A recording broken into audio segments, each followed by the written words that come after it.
അടുത്തൊരു ചോദ്യം നമ്മൾ നോക്കുകയാണ്. The product A and B നമ്മൾ പറയണം. ആദ്യം എൻ്റെ കയ്യിലിരിക്കുന്നത് ബെൻസീൻ റിംഗ് ആണ്. ഈ ബെൻസീൻ റിംഗിലേക്ക് നമ്മൾ ചെയ്യുന്നത് concentrated HNO3 bar concentrated H2SO4 323 to 333 kelvin. HNO3 H2SO4 എന്ന് പറയുന്നത് നൈട്രേറ്റിംഗ് മിക്സ്ചർ ആണ്. അപ്പൊ നമ്മുടെ കയ്യിലിരിക്കുന്നത് ഒരു നൈട്രേറ്റിംഗ് മിക്സ്ചർ ആണ്. നൈട്രേഷൻ ആയിരിക്കും സംഭവിക്കേണ്ടത്. ബെൻസീൻ റിംഗിന് മേലെ നൈട്രേഷൻ ചെയ്തിരിക്കുന്നു. ഡൺ. രണ്ടാമതായി നമ്മൾ ഇതിലേക്ക് ടിൻ ബാർ HCl കൊടുത്തു. ഒരു നൈട്രോ കോമ്പൗണ്ടിലേക്ക് Fe⁻H+ എന്നോ അല്ലെങ്കിൽ ടിൻ ബാർ H+ എന്നോ തന്നാൽ അവിടെ സംഭവിക്കുന്നത് എന്താണ്? Reduction of nitro compound. നമ്മുടെ നൈട്രോ ഫങ്ഷണൽ ഗ്രൂപ്പിനെ റിഡ്യൂസ് ചെയ്തിട്ട് NH2 അമിനോ ഗ്രൂപ്പാക്കി മാറ്റണം. ഇതോടെ നമുക്ക് എ എന്ന് പറയുന്ന ആളെ കിട്ടിക്കഴിഞ്ഞു.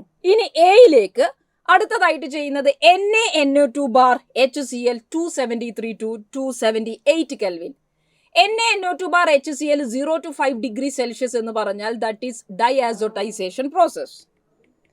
അപ്പൊ ഡൈആസോട്ടൈസേഷൻ പ്രോസസ് ആണ് ഇവിടെ നടക്കുന്നത്. അഥവാ ഒരു അനിലിൻ സിസ്റ്റത്തിലേക്ക് ഡൈആസോട്ടൈസേഷൻ നടന്നാൽ നമുക്ക് കിട്ടുന്നത് ഡയാസോണിയം ക്ലോറൈഡ് ആണ്, അല്ലെങ്കിൽ ഡയാസോണിയം സോൾട്ട് ആണ്. So N2+Cl-. ഇതാണ് എനിക്ക് കിട്ടിയത്. ഇതിലേക്കാണ് നമ്മൾ ഇനി ഫീനോളിനെ കൊടുക്കുന്നത്. ഒരു ഡയാസോണിയം ക്ലോറൈഡിലേക്ക് ഫീനോൾ അല്ലെങ്കിൽ അനിലിനൊക്കെ വന്ന് റിയാക്ട് ചെയ്യുമ്പോൾ കപ്ലിംഗ് റിയാക്ഷൻസ് ആണ് സംഭവിക്കുന്നത്. അപ്പോൾ കപ്ലിംഗ് റിയാക്ഷൻസ് സംഭവിക്കുമ്പോൾ ആക്ച്വലി വാട്ട് ഈസ് ഹാപ്പനിങ്, ഫീനോളിന്റെ പാരാ പൊസിഷൻ പോയിട്ട് നമ്മുടെ നൈട്രജനെ പോയിട്ട് അറ്റാക്ക് ചെയ്യുകയാണ്. സോ ദാറ്റ് കപ്ലിംഗ് നടന്നു കഴിഞ്ഞാൽ N∩N OH. അപ്പൊ എനിക്ക് കപ്പിൾഡ് ആയിരിക്കുന്ന ഒരു ആസോ പ്രോഡക്റ്റ് ആണ് നമുക്ക് കിട്ടേണ്ടത്. അപ്പൊ എ എന്ന് പറയുന്നത് അനിലിനും ബി എന്ന് പറയുന്നത് കപ്പിൾഡ് റിയാക്ഷനും ആയിരിക്കണം. അപ്പൊ കപ്പിൾഡ് റിയാക്ഷൻ N∩N എന്തായാലും വരണം. അത് തന്നെ പാരാ പൊസിഷൻ ആണ് കൂടുതൽ ഫേവർ ചെയ്യുക അല്ലെങ്കിൽ മേജർ പ്രോഡക്റ്റ് ആയിട്ട് നമുക്ക് കിട്ടുക എന്നുള്ളതാണ് ശ്രദ്ധിക്കേണ്ടത്.